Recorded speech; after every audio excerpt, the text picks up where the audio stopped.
siang. Nama saya Bobby Indralugo. Di sini saya akan menjelaskan tentang doktrin dan traktat.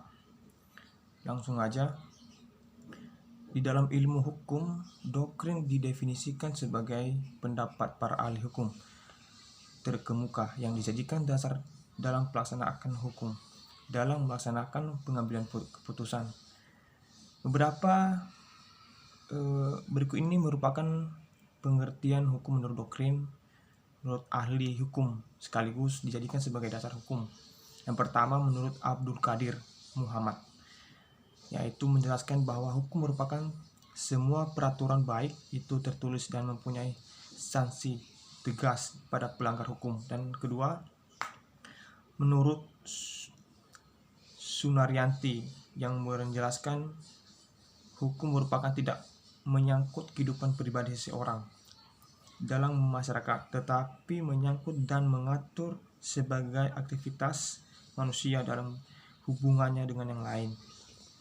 3. Menurut Bambang Sugono, hukum merupakan sebagai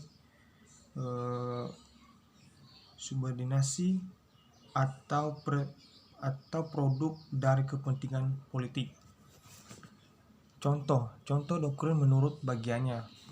Ada doktrin dari Eugen Ehrlich yang mengatakan bahwa hukum positif hanya akan efektif apabila selaras dengan hukum yang hidup dalam masyarakat pusat. Perkembangan hukum bukanlah terletak pada badan legislatif, melainkan terletak dalam masyarakat. Yang kedua, doktrin dari Jeremy Bentham yang mengajarkan bahwa tujuan menciptakan kebahagiaan untuk sebanyak-banyak orang lain. Terus pengertian traktat. Sekarang kita masuk tentang traktat.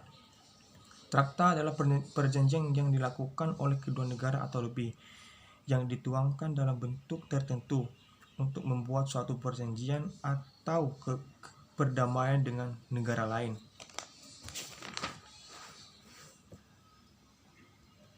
Traktat dibedakan menjadi dua bagian. Yang pertama ada traktat bilateral dan ada traktat multilateral. Terus dalam proses pembuatan traktat, yang pertama ada perundingan isi perjanjian oleh para utusan pihak-pihak yang bersangkutan. Dan kedua, persetujuan masing-masing parlemen bagi negara yang mempunyai persetujuan. Dan ada juga pengesahan oleh kepada negara. Jadi segitu aja. Terima kasih.